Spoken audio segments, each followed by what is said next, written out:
What I'm saying is fiat money is going to die, because we know that from every civilization, never survived. I'm saying that we need to get onto a commodity money, and gold and silver is not a possibility given the technology landscape. So therefore, the only way we can secure money is with energy, and we've got Bitcoin. If it's going to be the money for the entire economy, then all the money in the system equals world GDP and roughly all the value of the publicly listed companies. 100 trillion, 100 trillion, 100 trillion. They've always been relatively in check because you need this amount of money for this amount of trade and this amount of good producing businesses. So that today is roughly 100 trillion, and that gives you the 5 cents. So it'll get there, and don't worry about how it's going to get there. Woo characterizes the current cycle as a reaccumulation phase rather than a full-blown bull market. Drawing parallels to Bitcoin's previous cycle, he recalls the extended consolidation around the $10,000 mark before the explosive rally that followed. Today's market exhibits similar characteristics, but with a pronounced bullish tilt due to the influence of spot ETF and MicroStrategy's strategic accumulation. Moreover, regulatory headwinds that once clouded Bitcoin's prospects are dissipating. Recent developments, including the departure of SEC Chair Gary Gensler and growing political support for Bitcoin, signal a more favorable regulatory landscape. Please take a little time to like this video, subscribe to the channel, and turn on post notifications for more videos like this. You can also check out our other videos on cryptocurrencies and the overall digital asset space and drop your comments and observations in the comments section below. Everything you do helps with the YouTube algorithm and immensely contributes to the channel's growth. Thanks and enjoy the video. The interesting thing about this cycle right now is, of course, spot is back in, right? We've had the ETFs come in finally, and that has allowed the institutional type and also high net worth types to buy the ETF through traditional, TradFi exchanges. And so where previously, if you wanted exposure to Bitcoin, there was no real, you had to do offshore exchanges, really sort of grey water, sort of regulated markets. It's sort of regulated, but now you've got so you could only get long exposure through the CME. Now with the spot, that's brought a lot of spot dominance back into the game, and that's much more bullish for Bitcoin.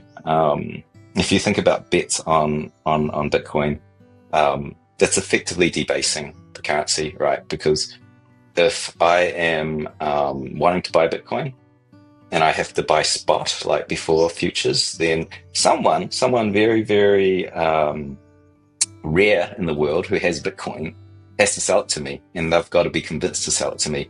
But with the invention of futures, someone can say, "I'll take that bet with you," and they can sell me that exposure. So that's quite a bearish pressure. It's a debasement on the 21 million finite supply. And so with spot dominance, it's much more bullish. And, so far, this cycle has been, I still consider we're in a reaccumulation cycle. People think we're bullish, but actually underlying it in the phase we're in, it's kind of that, if you remember, we chopped around for a long, long time around 10,000 in the last cycle before things went ballistic. We're in that phase of the market, but it's skewed bullish because of the ETF and MicroStrategy. So that's where we are now.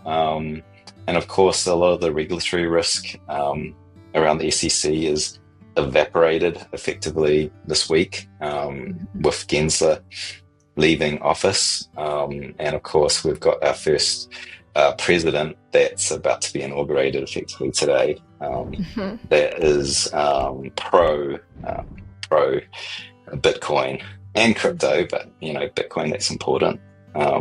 So yeah, and a lot of talk around the strategic reserve.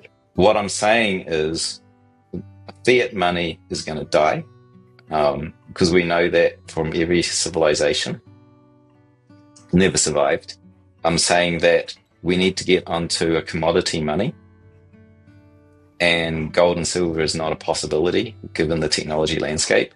So therefore, the only way we can secure money is with energy, and we've got Bitcoin, and it's got there's no second best. It's got 15 plus 16 years of head start of adoption.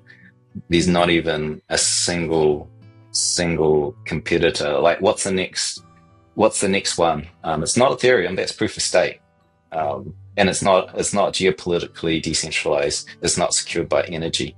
It's secured by like fiat. It's social consensus. Everyone agrees that this thing has value. So the next one is Litecoin, I think. Right. So we've only got Bitcoin. So if you look at if it's going to be the money for the entire economy, then all the money in the system equals world GDP and roughly all the value of the publicly listed companies. 100 trillion, 100 trillion, 100 trillion. They've always been relatively in check because you need this amount of money for this amount of trade and this amount of producing businesses. So that today is roughly 100 trillion, and that gives you the 5 cents. So it'll get there, and don't worry about how it's going to get there. But if you look at when it'll get there, you just trace the adoption curve of Bitcoin till it reaches near saturation. And maybe that's 15 years or something like that. That's it. And how it will fail is if Bitcoin fails. I actually think it's going to be a race of sovereigns now. Like, that's like, this thing the corporate treasury got started in the last cycle with MicroStrategy, and that's starting to get, in this cycle, it's getting momentum. I think in the last cycle, very, very early, El Salvador and a few others that were quietly stacking. I think this cycle, that starts to come out, and the cycle's ahead. And so everything becomes a race. And I don't know if there's a big unlock. I think it's one step after the next and the next and the next. BlackRock was the big one in this cycle to get the blessing of Larry Fink. What is it, 10 trillion BlackRock manages, something like that. You're not going to get fired to recommend Bitcoin. Asset managers would buy it themselves and not recommend it because it was risky for their career. Now I see CIOs of banks not only talking about Bitcoin as an investment, but they're talking about it as the next world reserve currency, which is crazy. We didn't see that last cycle. So it's safe to talk about it and recommend. So yeah. Woo anticipates a gradual transition toward a Bitcoin standard driven by sovereign adoption and corporate treasury accumulation. Early adopters like El Salvador have set the stage for nation-states to explore Bitcoin's potential as a strategic reserve asset. In the current cycle, this trend is gaining momentum as more governments and institutions recognize Bitcoin's value proposition. The adoption curve of Bitcoin suggests a timeline of 15 years to reach saturation. During this period, Woo expects Bitcoin's market cap to grow to match global GDP and the value of publicly traded companies, roughly $100 trillion. It was an interesting cycle, the last cycle. We had a lot of uptake on the futures exchanges. Obviously, the CME came in on the tail end of 2017, and over that time, we had a development in the futures market, effectively trading paper bets on Bitcoin. And the last cycle was very dominated by paper. And so this is the thing, is that when I do my work, which is looking at what's happening with the transactions on the blockchain, where you can kind of get a good read of what's happening with investors with spot, you don't get the full picture of what's happening on the derivative side of things. And whilst there was a lot of buying on the underlying spot Bitcoin, there was a lot of bets coming in on the tail end of the bull market. I think we touched 70,000 for a second time. And then the amount of paper bets on Bitcoins went through the roof. So you don't in that phase of the market, you don't actually need to sell your Bitcoins, right? If you want to exit, if you're like an investor, a sophisticated investor, you wouldn't sell your Bitcoins. You would just hedge them out and sell shorts on your Bitcoins. And it turned out that you would collect something around 20% annualized yield by netting out to cash. And that's actually what happened. And that tipped the market. And then, of course, the weakness in the underlying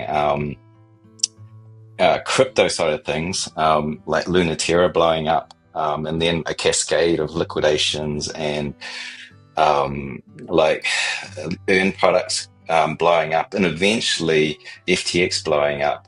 We had a very, very pronounced bear market as a lot of coins got dumped. And so it turned out the bottom of the bear market of 2022 was just after the FTX collapse, and that was when all the paper evaporated. They stopped their shorts, and a lot of Bitcoins got scooped up off of exchanges.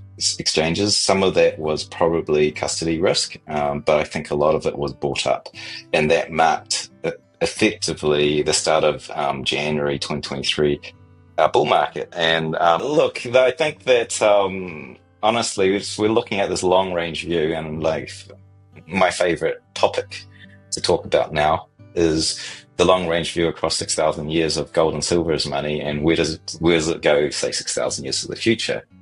And we're transitioning from using atoms, some atoms with nice properties, gold, silver, that's hard to get more of, into a money backed or constructed from energy.